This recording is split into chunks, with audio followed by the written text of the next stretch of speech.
Morning and tervetuloa, as we say in Finland. Welcome. My name is Julia, and I'm the growth lead for the Finnish scale-up Auntie for the DACH region. We're a Finnish company, as I said, and we work in mental health and well-being. And I have the opportunity to speak about a very important topic today, about happiness and how services like ours can impact that and how we can measure that.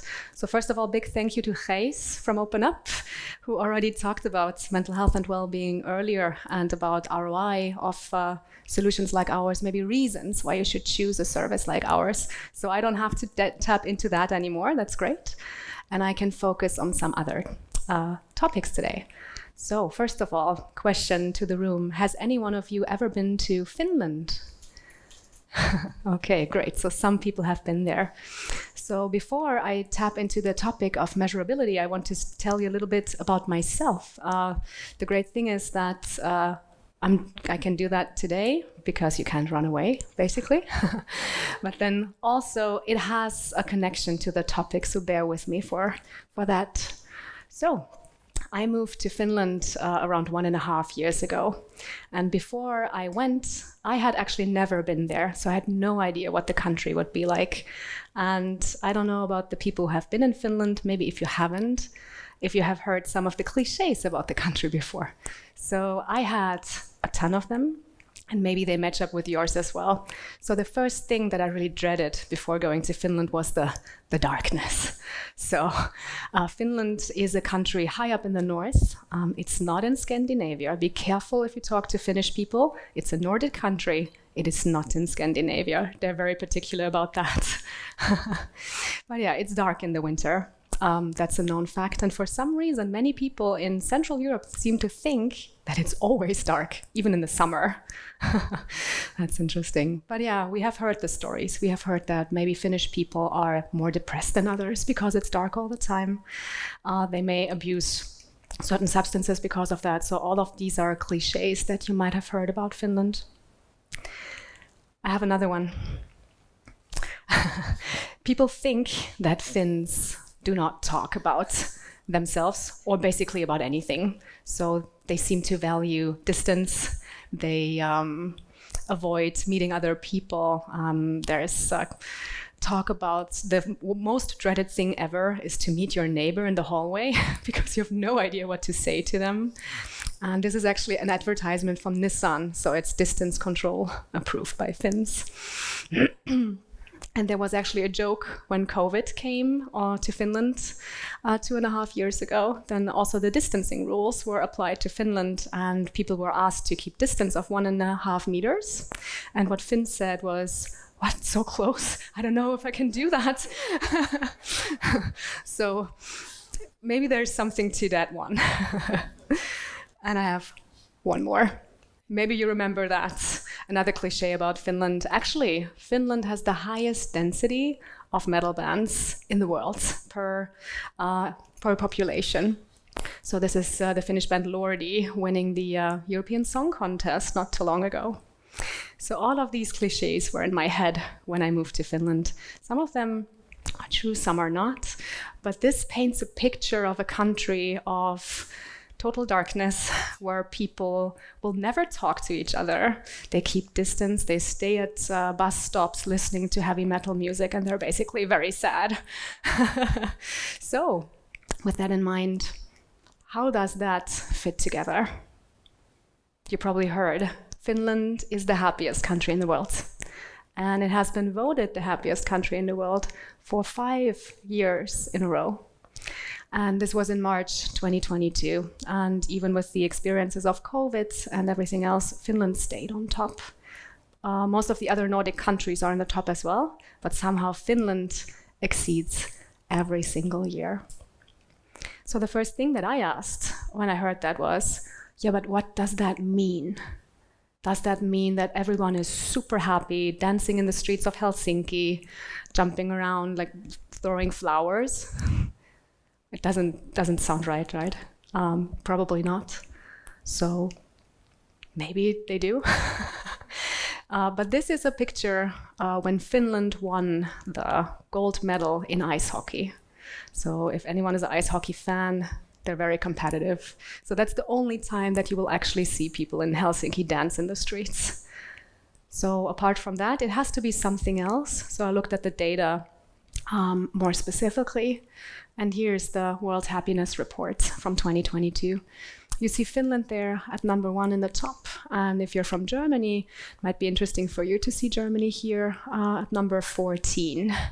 And there is actually quite a big difference in these points that you see here. But then again, what does this mean? Does this mean that people in Finland are individually more happy than others? How do they measure this? And that's not the case. So the UN, who is the institution who makes these reports every year, is not going to Finland or to any of these other countries and asking people, how do you feel? Are you happy individually? They look at other factors. And I want to look at that with you as well. So first of all, the question that we want to ask is, what is happiness in these contexts? And how can we measure it? So what the UN does is they look at factors like these in order to determine if a country is happier than other countries. So they look at the economic performance, of course, because of course we all understand, especially in this time of crisis, that if we live in a situation where we have economic security, where we feel that there's nothing that can really impact our life in a way that we really lose status completely, that helps to make a system where we can function in. Trust in institution is something that is very important in these measurements. And I think if we look to certain countries in the world right now, we do understand and see that if this erodes, people have a problem that leads to distrust, that leads to fear, that leads to insecurity, and that's not a good environment also to develop this individual happiness more. Free speech is something that is looked at, and countries where there is absolutely no free speech generally tend to end up very low in these measurements. For example, Afghanistan was in the bottom this year, and of course it makes a difference if you can speak up without having to fear for your life.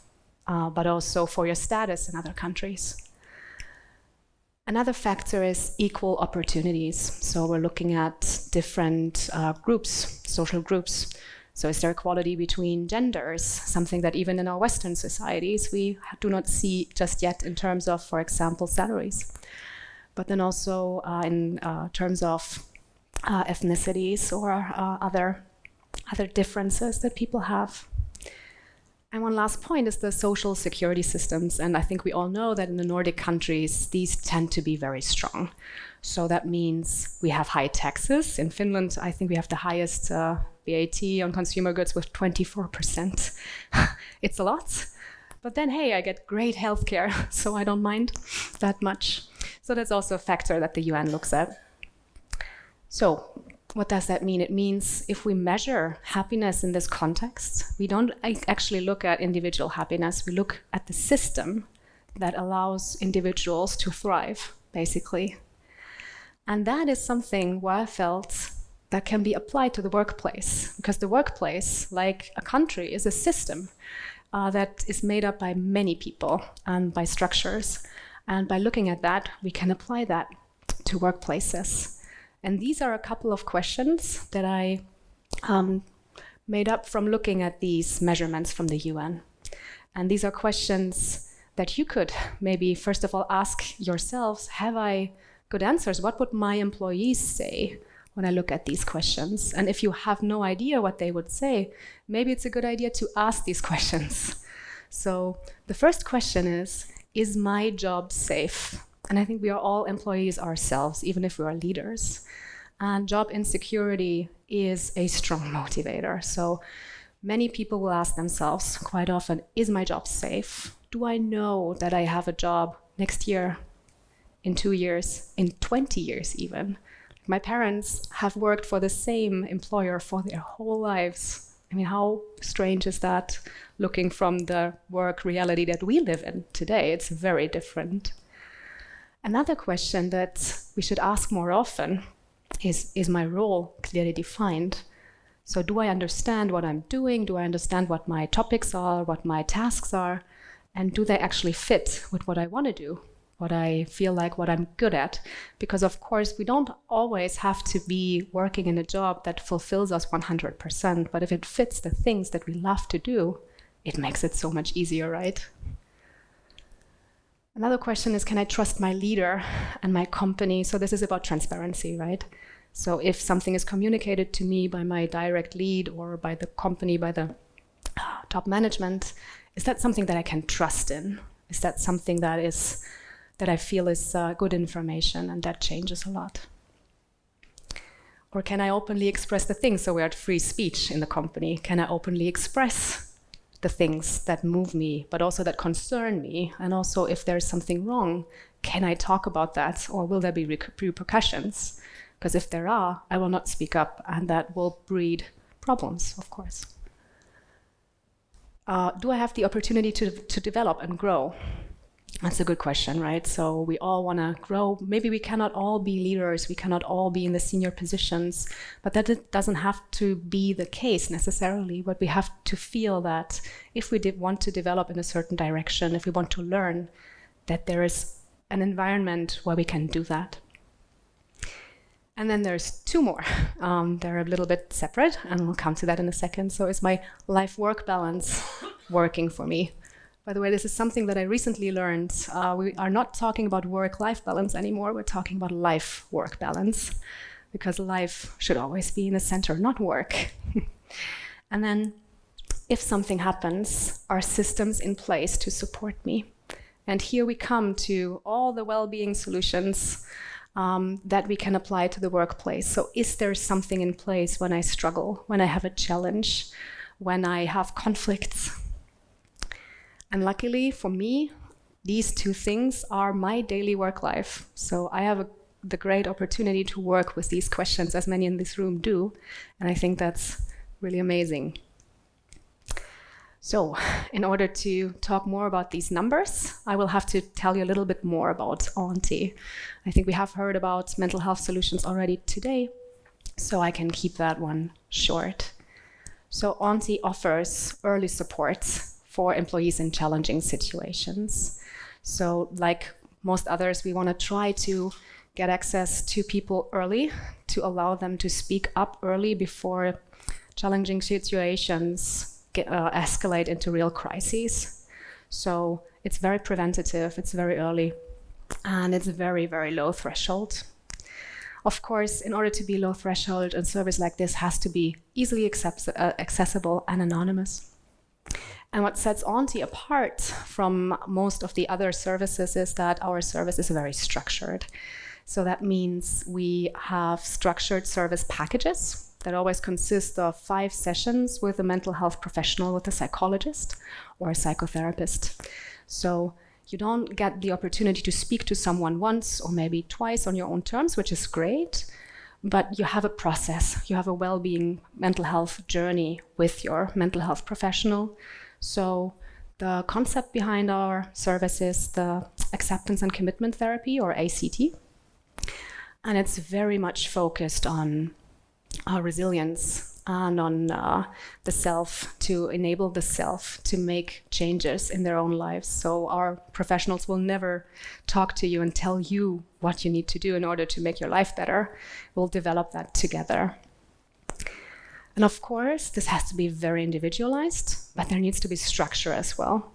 So these packages are structured in a way by our in-house psychologists, because we also want to make sure that companies can keep track of what is going on. And this measurability comes from standardization, right? So we do have the standardized packages, and we work with standardized surveys as well. So basically the psychologists that we work with make these surveys, these items, to make sure that we can show the impact to the companies that we work with. And to show you a bit more about that, I can talk a little bit about our case with one of our customer companies, which is Stokke. And everyone in this room who has kids probably knows this brand. I have never heard of it before. I don't have kids, but they make these strollers and trolleys, and also chairs for kids. It's a Norwegian company, and they're actually huge. Once you know this logo, I promise you will see it everywhere. And originally, our lovely colleague Sarah from Stocke in Germany was supposed to be here with me today. Unfortunately, she couldn't come, but I'm still allowed to show all these numbers, which is amazing. So, Stocke, as I said, is a Norwegian company. There's also for us a great fit in this Nordic mindset already. We started working with them in August of 2021, so it has been over a year already. So we have a good database that I can show you today. And in the beginning, their goals were to make better hybrid working skills. So they came from the COVID era, where everyone was worried about people not being able to work remotely or in a hybrid setup. But in the end, that really wasn't the challenge. People were actually very good doing that, but they realized that from these developments came new challenges, and that was basically self-leadership with the younger employees, but also stress management. So that's what we focused on. At this point, we provide the support to around 400 of the Stocke employees, so that's everyone basically across Europe, in Norway, basically, or mainly in Norway and Germany.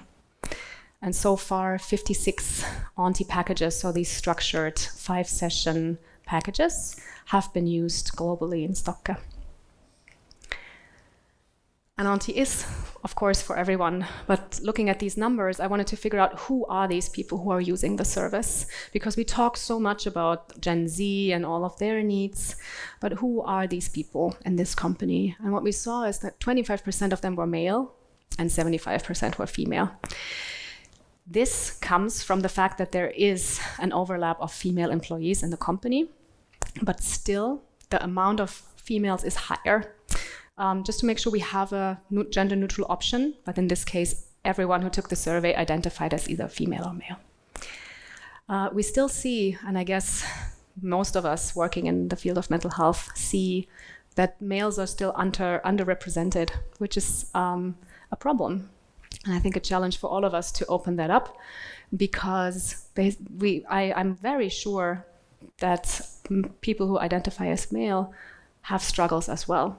But it seems to be tougher for them to access these services. And that's a thing that we are working on at this point, to find ways to lower the threshold for men even more to access services like ours. I also took a quick look at the age structure. And of course, we see that the younger generations, the Gen Zs and the millennials, they are more open to use services like this, for sure. But I love to see that the youngest employee who took a package was actually 26, and the oldest was 60 years old. So by no means are older people not using these services. They do, and it's great to offer it to everyone. What are the challenges? So there were multiple challenges, and from our package structure comes also the fact that we are able to see what the struggles are, and I talked about it already a bit in the beginning. We saw a lot of stress-related problems, but what we usually see is that struggles can be in the workplace, but they can also be in the private space, and usually you cannot separate that, and you shouldn't, because there's somehow there's still this weird feeling that you could separate the work environment and the private environment, and when you come to work in the morning, you take off your coat and your private problems, you put them on a hook, and when you go back home or when you close the computer, you don't have you have problems again, and that is not true. I think everyone who has had a challenge in their life knows that if you have a challenge in work, it will affect your private life. And if you have a challenge in your private life, it will affect your work life. We should never try to separate it. And we see that here as well. So I have a bunch of numbers for you next. So what we saw in Stocke's case is that the well-being increased by 29.1%. And I think that matches what we saw in the presentation earlier, right? So that looks like that. So we always look at what happens before the intervention and what happens after it. And I always highlight that it's super interesting to also look at the numbers, the before numbers. right? Because in the before numbers, you see the stress level or the well-being of people before they access a service. And that also tells you some cultural differences, especially with the well-being and the stress. So these are a couple of more dimensions that we look at in terms of well-being, because there is so many dimensions of it. It's not the same if you're satisfied with your life or happy, or if you can perform well at work. All of this is a bit different. And my absolute favorite item in this survey is I feel that I can influence my own state of mind, because that is what we also call resilience. And this is where we want to see improvements. And of course, that's a big one, right? Building up resilience. So I'm happy to see that in this case with Stokke, we do see a slight increase, but will hopefully also last longer and make people stronger in their self. Stress levels are definitely something that we look at. And in this case, we saw that the stress level fell around 28.9%. And this is what it looks like. And what we see here is that people feel stressed with a 3.7 on a scale from 1 to 5 before they access a service like ours. And the interesting thing is that, for example, when in Finland, what we see is that people aren't as stressed when they come in. So the preventative idea is much stronger. People come much earlier. In Germany, what we see is people are more stressed when they come in, but then the effect seems to be bigger. So it's also super interesting to look at these intercultural differences here. And there you see that the stigma is higher in some countries when people come in when they're more stressed. It takes longer to access help. And of course, we look at productivity. That's not just for the employer. So we don't want people to be performing machines or anything. But I truly believe that people want to also be able to perform if they're in a job that they like. So that is totally fine to look at that. And in this case, the scale is a bit different. So we measure that in percentages. It's a self-report, of course. And it's so much easier to describe how productive you are when you think of a battery with 100% and 0%. And I never want to see 100% in the after. No one can perform on a 100% or even more for longer periods of time. That's just not sustainable. But what we do like to see is something between 75 and 80, 85%. So what we see here actually looks very good. And with the performance, we see the same cultural differences, by the way. So people in, for example, the Nordic countries seem to have a higher before. So they're not as low as people in Central Europe tend to be. One more question before we slowly wrap up and come to the questions, because maybe you are also wondering, how long do these improvements last? Can services like this make a major impact? Because it's not therapy, it's not 50 sessions, it's not something that takes a long time. So that's also something that we asked ourselves. And the numbers that we are looking at now are not from Stokke, they're from a bigger group, from a survey that we did this year with around 900 users of Auntie, where they took a package in 2021 and we followed them for 3 months, 6 months, and then 9 months. So first of all, we asked them, hey, did you have a positive impact on your life taking this service? And luckily, 91% said, yes, I had a positive effect. So this is great. And then these people we followed for a little longer. And of course, what you see is it goes down a little bit. You have an impact, and then other things happen, life happens, work happens, so it goes down a little bit. But we were super, super happy to see that even after over 9 months, 87% who had a positive impact still report that the positive impact stays around. And I truly believe this comes from the 5 session packages, because you can develop real change in a context like this. All right, before we wrap it up, I have one more mission. I have to rehabilitate Finland. Finland is a beautiful, beautiful country, and it's by no means always dark. So in the summer, it's actually always light out. And this is a picture from my last wedding anniversary, where we went to beautiful Lake Saimaa. And it's really a beautiful country, and there's a reason why people are so happy there. So if you have any questions on what we do in Auntie, and if you have any questions about Finland, I love to answer them. Thanks.